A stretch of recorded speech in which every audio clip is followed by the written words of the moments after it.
ማስረጃ ማውራት እንችላለን። ቤታችሁ ሁሌም ኦፕን ስለሆነ ማለት ነው። ሰው ቶፒካችን ምንድነው?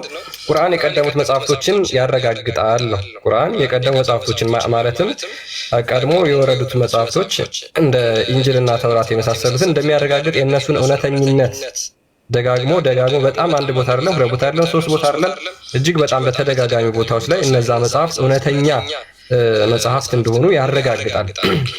እነዛ መጽሐፍቶች እንግዲህ በጊዜው ሙሐመድ በነበረበት ሰዓት ያሉ መጽሐፍቶች እንደሆኑም እንዲሁ ደጋግሞ ብዙ ቦታዎች ላይ ይናገራል። ስለዚህ እነዛ መጽሐፍቶች እንግዲህ እውነተኞች ከሆኑ እነዛ መጽሐፍቶች ዞር ብለን ስንመለከታቸው ምንድነው እጅግ በጣም ብዙ ከቁርአን የተለያዩ ሐሳቦችን የሚጋጩ ሐሳቦችን ያስቀምጣል። ማለትም ለምሳሌ በቀላሉ የክርስቶስ ኢየሱስን ስቅለት ቁርአን ይክዳል። ነገር ግን የቀደሙ መጽሐፍቶች እውነተኛ ስለሆኑ እነዛን ዞር ብለን ስናያቸው ደግሞ የቀደሙት መጽሐፍቶች ክርስቶስ ኢየሱስ እንደተሰቀለ የሚናገር መጽሐፍ ነው። ስለዚህ ምንድነው ሙስሊሞች ይሄ ኦኬ አይ ቲንክ ይሰማል አይደል? ለፎይ ማይክ ጥሩ አይደለም መሰለኝ። እስኪ ትሰማለህ? እሬስ ያ ምንድነው እሱ መጽሐፍ ቁርአን ደጋግሞ ክሌም የሚያደርጋቸው ነገሮች አሉ። አንደኛ የቀደሙትን መጽሐፍቶች ተከተሉ የሚል ክሌም አለው። ቁርአን የቀደሙ መጽሐፍቶችን እመኑበት ብቻ አይደለም ስሩበት ይላል። ካልሰራችሁበት ምንም አይደላችሁም ይላል። ሁለተኛ የቀደሙ መጽሐፍቶችን እመኑበት ስሩበት ካለ በኋላ ሁለተኛ ቁርአን ራሱ ደግሞ የቀደሙትን መጽሐፍቶች የሚያረጋግጥ ነው ይላል። ኮንፈርሜሽን ተቀደሙት ጋር ተስማሚ ተመሳሳይ ነው የሚል ጥቅሶች አሉት። ተቀደሙት ጋር የሚስማማ ተመሳሳይነት ያለው እንደሆነ። ሶስተኛ በቀደሙት መጽሐፍቶች ፍረዱ የሚል አስተምሮ ይዟል። እመኑበት ወይንም ስሩበት። ቁርአን ከቀደሙ መጽሐፍቶች ጋር የሚስማማ ነው ወይንም ደግሞ ኮንፊርም የሚያደርግ ነው። በቀደሙት መጽሐፍቶች ፍረዱ። እነኚህ ነገሮች ይዟል። እነኚህ ሶስቱ ነገሮች ደግሞ ግጭት ከሚለው ጋር ወይንም ደግሞ የቀደሙት መጽሐፍቶች ተበርዟል ከሚለው ጋር በፍጹም አብረው የማይሄዱ ናቸው፣ ሊስማሙ ማይችሉ ናቸው። ሰንበዲ መጥቶ የቀደሙት መጽሐፍቶች ተበርዟል የሚል ከሆነ ከነኚህ ከሶስቱ የቁርአን ክፍሎች ጋር ይጋጫል። በደንብ አስተውሉ። እመኑባቸው ስሩባቸው ከሚለው ጋር አንድ መጽሐፍ ከተበረዘ በኋላ የቀድሞ መጽሐፍ ከተበረዘ ወይንም ደግሞ ውሸት ተቀላቀለበትና ከጠፋ እመንበት ስራበት ልትባል አትችልም። እመንበት ከተባል ያ መጽሐፍ የተበረዘ ከሆነ እመንበት ስራበት ተብለሃል። በተበረዘ ነገር እንዴት ነው የምታምነው? በተበረዘ ነገር እንዴት ነው የምትሰራው? የሆነ ብርጭቆ ውሃ ውስጥ ያ ብርጭቆ ውሃ አያት ወይንም እናት ነች የሰጠች። ያንን ብርጭቆ ውሃ ጠጣበት ከተባልክ በኋላ ብርጭቆ ውስጥ ውሃ ውስጥ መርዝ ገብቷል ብትባል ምን ማለት ነው? ወይን አጠጣው ነው መባል ያለበት መርዝ ከገባበት። ማለትም ብርዘት ማለት የተበረዘ ማለት የፈጣሪ ቃል ምትለው ስህተት ገብቷል ማለት መርዝ ነው ማለት ነው። ቶክሲኮ ማለት ተመርዟል። ከተመረዘ በኋላ ጠጣው ልትባል አትችልም። አልጠጣውም ብለህ ካልክ ተፈጣሪ ጋር የምትጣላው የፈጣሪን ትእዛዝ ነው የጣስከው ማለት ነው። ጠጣ እያለህ ወይንም ደግሞ እመንበት ስራበት እያለህ ኖ አላምንበትም አልሰራበትም ካልክ ከፈጣሪ ጋር ልትጣላ ነው። ጋነም ይወረውረሃል ማለት ነው። ጋነም ይከተሃል። የግዴታ ጋነም እንዳይከትህ የፈጣሪን ቃል ማጠበቅ አለብህ። ምን ብለህ አምንበታለሁ ሰራበታለሁ ማለት አለብህ። ማመን ብቻ ሳይሆን ጥቅሶቹን እናያለን። ካልሰራችሁበት ይላል ምንም ናችሁ ነው የሚለው። ማመን በራሱ በቂ አይደለም። አምነህበት ልትሰራበት ይገባል ይላል። የትኛው የቀደመው መጽሐፍ በአንድም በአላህ መጽሐፍት ውስጥ ላናለያይ በተመሳሳይ ልናምን ግዴታ ነው በሉ ይላል። ማመን አለባችሁ ነው ሳታለያዩ። ኦራይት። ስለዚህ ሳላለያይ ከቁርአን ጋር ማመን ከሆነ ያኛው መርዝ ገብቶበታል ደግሞ መልሰህ አንተ ምትል ከሆነ ኦኬ እመንበት ካለህ ሰውዬ ጋር እየተጣላህ ነው። እመንበት ካለህ አምላኬ ከምትለው ጋር እየተጣላህ ይሆናል ማለት ነው። ሁለተኛ ኮንፈርሜሽን ወይንም ደግሞ ይሄ አሁን እዚህ የመጣሁት አንተ ጋር ካለው ጋር የሚስማማ ነው ኮንፊርም የሚያደርግ ነው የሚያረጋግጥ ነው ካልኩ በኋላ ሉክ እኔ ጋር 100 ብር አለ፣ እናንተ ጋር 100 ብር አለ። የኔ 100 ብር ከእናንተ 100 ብር መልኩ ይለያያል? ሊለያይ አይችልም። ምክንያቱም ተመሳሳይ የአንድ ሀገር ኖት ከያዝን የኔ 100 ብር ነው፣ የእናንተ 100 ብር ነው። እኔ 100 ብር አለኝ፣ እኔ 100 ብር አለኝ፣ ተመሳሳይ ድፍን ኖት 100 ብር አለን ስል ኖ ያንተ ኖት 100 ብሩ ፎርጅድ ነው ከተባለ ያንተ 100 ብር አይደለም። በቃ ፎርጅድ ከሆነ ያንተ 100 ብር አይሆንም። ልብ በሉ፣ ያንተ ጋር ያለው 100 ብር ፎርጅድ ከሆነ ያንተ ከኔ ጋር ምንም እንኳን የመመሳሰል ከለር ቢኖርም ፎርጅድ ከሆነ ያንተ ገንዘብ ምን ሊሆን አይችልም፣ ሊሰራበት አይችልም፣ ሊሰራ አይችልም። ሎክ ያንተ 100 ብር ይሰራል፣ የኔም 100 ብር ይሰራል። ያንተ 100 ብር ነው፣ የኔም 100 ብር ነው፣ ዋጋው እኩል ነው፣ እኩል ይገዛል ከተባለ በኋላ ያንተ ፌክ ነው ማለት አይቻልም። ፌክ ነው ማለት አይቻልም። ወይንም ደግሞ ያንተ ተበርዟል ማለት አይቻልም። እኩል ቫልዩ ካለው ሁለቱም ሳታለያዩ እኩል እመኑበት ከተባለ ያንተን 100 ብር እንደኔው ነው ብዬ ካመንኩበት በኋላ አይ ያንተ ተበርዟል ያንተ ልል አልችልም ማለት ነው። ሁለተኛው መስፈርት ማለት ነው። ሶስተኛው ደግሞ ምንድነው? እሱ ፍረዱበት ይላል። ያንን ገንዘብ ዘህ ነው ሌላውን ምዳኛው። ያንን 100 ብር ዘህ ከዛ 100 ብር ጋር ተቃራኒ የሚመጣ ሐሰት ነው ትላለህ። ምክንያቱም በዛ 100 ብር እንድፈርድ ስልጣን ስለሰጠ ከዛ 100 ብር የተለየ ነገር ከመጣ የተለየ ነገር ካለ ምን ታደርጋለህ ማለት ነው? ፍርድ ትሰጣለህ። ይሄንን ቁርአን ስልጣኑን ይሰጣል። በዚህ ምክንያት ቁርአን አጣብቂኝ ውስጥ ይገባል። ቁርአን አጣብቂኝ ውስጥ ይገባል። አንደኛ እንዴት ነው አጣብቂኝ ውስጥ የሚገባው? አንደኛ ቁርአን የቀደሙ መጽሐፍቶችን ማረጋገጡ ብቻ ሳይሆን እመኑበት ማለቱ ብቻ ሳይሆን ስሩበት ማለቱ ብቻ ሳይሆን ፍረዱበት በማለቱ ቁርአንና መጽሐፍ ቅዱስን እኩል እንድናያቸው ወይንም ደግሞ ፓራላል እንድናያቸው እንዳልተበረዙ ነገረን ማለት ነው። እንዳልተበረዙ ከነገረን በኋላ አስተምሮታቸውን ስናይ ግን ይጋጫሉ። ቁርአን ለምሳሌ ክርስቲያን ባነሳው መሰረት ቁርአን የክርስቶስን ስቅለት አይቀበልም። መጽሐፍ ቅዱስ ደግሞ በግልጽ ክርስቶስ እንደተሰቀለ ይናገራል። ቁርአን መጽሐፍ ቅዱስ ትክክል ነው ብሎናል። ነገር ግን ክርስቶስ ደግሞ መጽሐፍ ቅዱሱ ደግሞ ምን ይለናል? የክርስቶስን ስቅለት የሚቃወም ካለ እሱ ሐሰተኛ አስተምሮ ነው ይለናል። ቁርአን ደግሞ ይቃወማል። በዚህም መሰረት እስልምና ወይንም ደግሞ ቁርአን ስህተት ይሆናል ማለት ነው። መጽሐፍ ቅዱስ ተበረዘም አልተበረዘም አሁን ቁርአን በዚህ አጣብቂኝ መሰረት ስህተት ይሆናል። አንደኛ ካልተበረዘ መጽሐፍ ቅዱስና ቁርአን ተመሳሳይ ሚሴጅ መያዝ አለባቸው። ተመሳሳይ ሚሴጅ ካሌላቸው ወይንም ተመሳሳይ መልእክት ከሌላቸው ተተጋጩ። ቁርአኑ መጽሐፍ ቅዱስ ትክክል ነው ስላለ ስናይ ደግሞ ውስጣቸው ተቃራኒ ስለሆኑ ቁርአኑ ዋሽቷል ማለት ነው። መጽሐፍ ቅዱሱና እኔ ተመሳሳይ ነን ማለቱ ቁርአኑ ስህተት ይሆናል። መጽሐፍ ቅዱስ ከተበረዘስ ቁርአኑ ምን ብሏል? በመጽሐፍ ቅዱሱ ተመሩ፣ ስሩበት፣ ፍረዱበት ብሏል። መጽሐፍ ቅዱሱ የተበረዘ ከሆነ በተበረዘ መጽሐፍ ምን በሉ ብሏል ማለት ነው? እመኑ፣ ስሩበት፣ ፍረዱበት ብሏል ማለት ነው። አሁንም ምን ይሆናል ማለት ነው? ቁርአኑ ስህተት ይሆናል። ምክንያቱም በተበረዘ ነገር ምንድነው ፈርደው? ምንም ነገር ብፈርድ ትክክል ትሆናለህ ማለት ነው። በተሳሳተ መጽሐፍ እንድፈርድ ስልጣን ሰጠህ ማለት ነው። መጽሐፉ ተበረዘም አልተበረዘም አጣብቂኝ ውስጥ ይገባል። ለዚህ አርጉመንት ሙስሊሞች ይዘው የሚመጡት አንድ ነገር አለ። እሱ ምንድነው? እሱ እናምንበታለን። ያ ግን ማለት በፊት የተወረደው ከፊሉን እናምናለን፣ ከፊሉን አናምንም፣ ውሸት ገብቶበታል፣ መርጠን እናምንበታለን የሚል አርጉመንት ይዘው ይመጣሉ።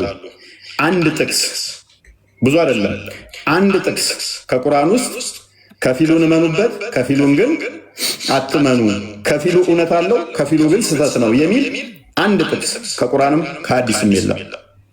በተቃራኒው ግን ዲፌንድ ላድርግልህ እኔ አሁን በቃ ቶፒክ ላይ አውራ። እሺ ትቀጥላለህ።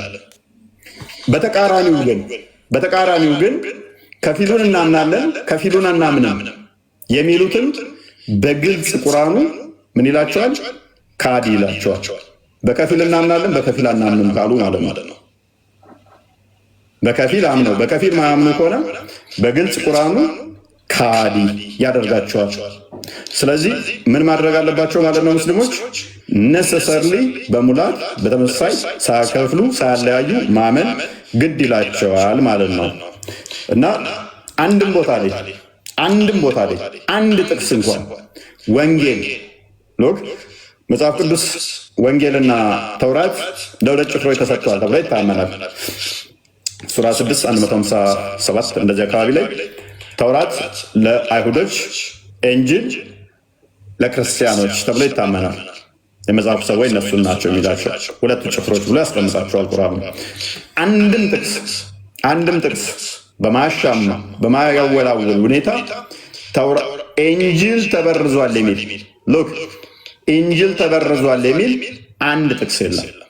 አንድ ጥቅስ ስሩበት፣ ፍረዱበት፣ ተመሩበት ወይንም ደግሞ ቁርአን ከሱ ጋር ሊስማማ ነው የመጣ የሚል ግን በቃኝ እስክትሉ ጥቅስ ሰጣችኋለሁ።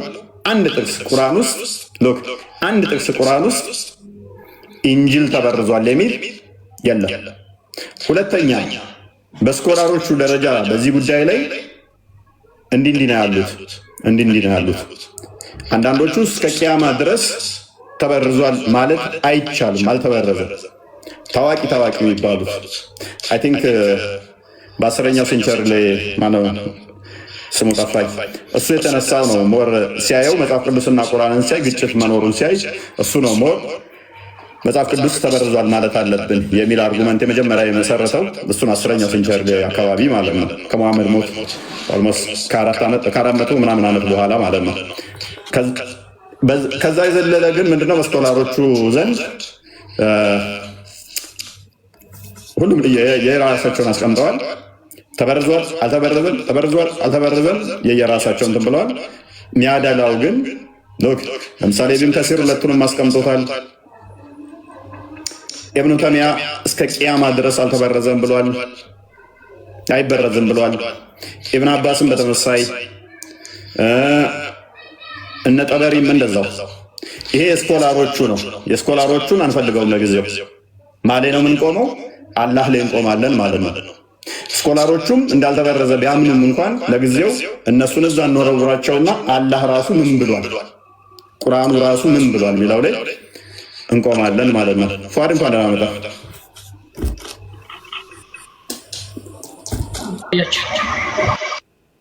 መልካም ሜቢ ማብራሪያን ሰምተዋል።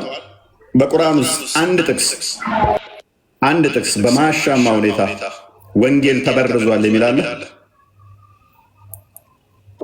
ኦኬ ህዝቡን ለማዳን ከሆነ የዚች ዓለም ፈጣሪ ማን ነው? መጀመሪያ ይመልስልኝ። አንተ ነው ምንበል አይደለም? የዚች ዓለም ፈጣሪ ማን ነው? በማስረጃ የዚህን ዓለም ፈጣሪ የምታውቀው እኮ ከመጽሐፉ ነው። መጽሐፉ ደግሞ ማን ነው የሚለው ማወቅ አለበት። ስለዚህ ወንጌል ተበርዟል የሚል አንድ ጥቅስ አለ። በማስረጃ እሱ አሳየኝ እባክህ። ይሄ ሁሉ ሰው እየሰማ ነው። አንድ ሰው መቶ ተረተረቱን ተሆነ ይሄን ብቻ መልስልኝ። ሄድና በቃ የማሜን ተረተረት አዳምጥ። ሄድና የመሐመድን ተረተረት አንብብ። ኢዴ ባለያችሁ ነው። እዚህ ገብታችሁ ሪስፔክት እናደርጋችኋለን። ስድብ አትጀምሩ። ቀድማችሁ ካያችሁ ምላሽ ልስጥበት ብሎ ነበረ እኔ እያብራራው። አንድ ጥቅስ ወንጌል ተበርዟል የሚል ቁርአን ውስጥ ሽታውም የለም። እመኑበት፣ ስሩበት ነው ያለው አላህ። አሁን ያሉት ካላህ ተሻሉና ካላህ ይልቅ እውቀት አገኙና ከሙሐመድ ይልቅ ተሻሉና መጽሐፍ ቅዱስ ስንሰራበት ስናምንበት መጽሐፍ ቅዱስ ላይ በግልጽ ክርስቶስ መሰቀሉን መውቶ መነሳቱን እንደሚናገር ሲያውቁ አይ ተበርዟል አንፈልግም አንቀበልም ተበርዟል ቁርአኑ ብላለች አላለም ሶሪ አላለም ቁርአኑ። ፉአድ ከድር አላህ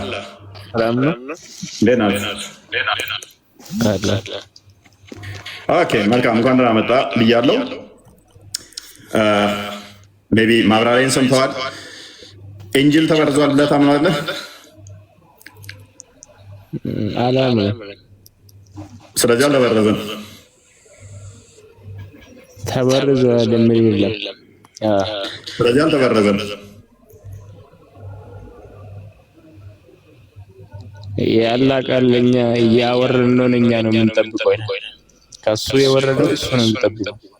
ስለዚህ በኢንጂል ታምናለህ? ኦኬ፣ በኢንጂል የምታምነው ከሆነ ኢንጂል ነው ያለው። በኢንጂል ማኑ የሚል የለም እኮ በመጀመሪያ ደረጃ በኢንጂል ማኑ የሚል የለም። ፍረዱበት ማለት ፍረዱበት አይልም። ፍረዱበት ማለት ዳኙበት ማለት ነው እንጂ ይመኑበት ማለት ነው። እንዴት አይደል? በማታምነው ነገር ትዳኛለህ ታዲያ። ስለዚህ አሰት ዳኝነት ትሰጣለህ እንዴ? ከአምላክ መውረዱን እኮ ነው የምናምነው። ከአምላክ እንደሆነ ምዳኝበትስ? አይ መዳኘትማ ከአምላክ የወረደውን እኮ መዳኘት ችግር የለም። ግን አዲስ መጽሐፍ ተሰጠ ነው እንጂ ነው በየእስራኤል አዲስ መጽሐፍ ተሰጠ። ፍረዱበት ማለት ምን ማለት ነው? ስሩበት ማለት አይደለም። ፍረዱበት ማለት ስሩበት ማለት አይደለም። ምን ማለት ነው ታዲያ? እሺ ወንድማችን፣ ስሩበት ማለት ካልሆነ ፍረዱበት ማለት ፍረዱበት ማለት የመጀመሪያው ላይ ቆሙና ሂዱ ልክ እንደ ነብይ ማለት ነው። የት ነው የምትሄድ? እንደወረደ ለማሳየት ምን ማለት እንደወረደ ለማሳየት ማለት ከአምላክ እንደመጣ እንድናምን ነው። ፍረድበት፣ ስራበት እኮ ነው። ስራበት ማለት እኮ ኢማንበት አይደለም። ስራበት ማለት እና ኢማንበት ይለያል። ታምንበታለህ አታምንበትም? እሺ ምን ነው የሚያምንበት? በኢንጂል ታምናለህ አታምንም? ምን ብዬ እንደምታምናለህ? ከአምላክ ኦኬ፣ ትሰራበታለህ ብቻ ነው። ከአምላክ እንደመጣ ነው የሚያምንበት። ኦኬ፣ ከአምላክ የመጣ መጽሐፍ ትሰራበታለህ አትሰራበትም? ትሰራበታለህ አትሰራበትም? ለኛው ሞት አይደለም ወይ? ኦኬ፣ ስለዚህ የመጽሐፉ ባለቤቶችስ በማን ነው መስራት ያለባቸው? ልክ ለሙሉ ኪዳን እንደተሰጣቸው እናንተ ደግሞ ኪዳን እንደተሰጣቸው ነው። እኛ ሎክ ብሉ ኪዳንም ቢሆን እኛ ተበርዟል አንልም። ማይገናኝ ነው እሱ ኪዳኑ ተበርዟል። ስለዚህ ተበርዟል ካላልክ፣ ስለዚህ እንትኑን ታጸድቃለህ። መጽሐፍ ቅዱሱን አይሚን ኢንጂሉ አልተበረዘም፣ ኢንጂል አልተበረዘም ብለህ ታምናለህ። ኦራይት። ስለዚህ ካልተበረዘ ለምን ሊጋጭ ይችላል? እንዴት ሊጋጭ ይችላል ማለት ነው? ምክንያቱም ኢንጂል ላይ ለምሳሌ ኢየሱስ እንደተሰቀለ ይናገራል። ቁርአን ላይ ደግሞ እንደተሰቀለ አይናገርም። አልተበረዘም ካልከኝ ምንም እንኳን ኪዳኑ ቢቀየርም በቁርአን ላይ ስዕለቱን አይቀይረውም አይደል? የተሰቀለውን አካል አልተሰቀለም ካለ ክደት ነው የሚሆነው። የኪዳን መለወጥ ወይንም ደግሞ የኪዳን እንትን ማለት መፈጸም ሳይሆን እዛ ጋር የተሰቀለን አካል እዚህ ጋር አልተሰቀለም የሚል ከሆነ ወደ ክደት ገባ ማለት ነው። ቁርአን እየካደ ነው። እውነት አልተበረዘም ታምናለህ? ምን መሰለህ መበረዝ ሳይሆን መጀመሪያ የነበረውና አሁን ያለው የተለያየ ነው የሚላቀውም ነው እንጂ መበረዝ አይደለም። ማን ያለ መጀመሪያ የነበረውና አሁን ያለው የተለያየ ነው ያለ ማን ነው? የትኛው ቁርአን ክፍል? እንደኔ ያረዳድ ያንተን አረዳድ ምን ያደርግልናል? ኪስ ትተተው። ያንተን አረዳድ አይደለም የምንፈልገው። አሁን ያንተን አረዳድ ሳይሆን ከደር ቁርአኑ ምን ብሏል? ስለቀደሙት መጽሐፍቶች ምን ብሏል? እሱማ ከሰማይ እንደወረደ ካላመን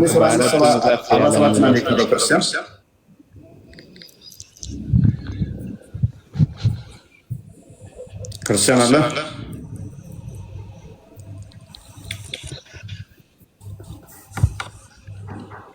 ኦራይት ኦኬ፣ እና አንብብልን እስኪ። አመጣ አንብቦና ምንድን ነው አንተ ፈሰርልን። ከፈለክ አረብኛውን ከፈለክ አማርኛውን በመጽሐፍ ቅዱስ ምን ይላል? ምን ይላል? እስኪ አንብብና ፈሰርልን። አንብቦ አንተ ነው ያመጣው። እኔማ አንብብ ነገር አመጣው። የኢንጂል ባለቤቶች በውስጡ ባለው ህግ ይፍረዱ ይላል። ምን ማለት ነው? በውስጡ ባለው ህግ ይፍረዱ ማለት ስሩበት ማለት ነው አይደለም? እስቲ ለኛ ነው እንደ ለኛው ኡመት ነው እንዴ? እሺ የኢንጂል ባለቤቶች እነማን ናቸው? በዛ ሰዓት የነበሩ ሰዎች አይልም። አንብበው። እሺ አይልም። ለዚህ ኡመትም አይልም። አንብበው። እሺ አይልም አልኩ እኮ አንብበው። ሳታነበው አንቀጽ አንተም አታነበውም እንዴ? አባ መልስ በሚቀጥለው አንቀጽ አለ። ችግር የለውም። አሁን ይሄን አንብብና ቀጥላ። አንተ አንብብና ምንድነው ችግር ሆነብህን ጥያቄ ጠይቅ እኮ ነው። ኦኬ የኢንጂል ባለቤቶች በውስጡ ባለው ህግ ፈርደው ነበር ነው የሚለው? ይፍረዱ ነው የሚለው? ይፍረዱ ማለት ለነሱ ህዝብ በራሳቸው እንትን ህግ በዛ ህግ ነበር የሚተዳደሩት፣ በዛ ይፈርዳሉ። መቼ በዛ በነበሩ ህዝብ ማለት ነው። መቼ በነበሩ? በዛ ዘመን የነበሩ ሰዎች። መቼ በዛ ዘመን? መቼ ታይም? በወረደበት ሰዓት። ምን በወረደበት ሰዓት? መጽሐፉ በተሰጠበት ጊዜ። ኢንጂል ወይንስ ቁርአን?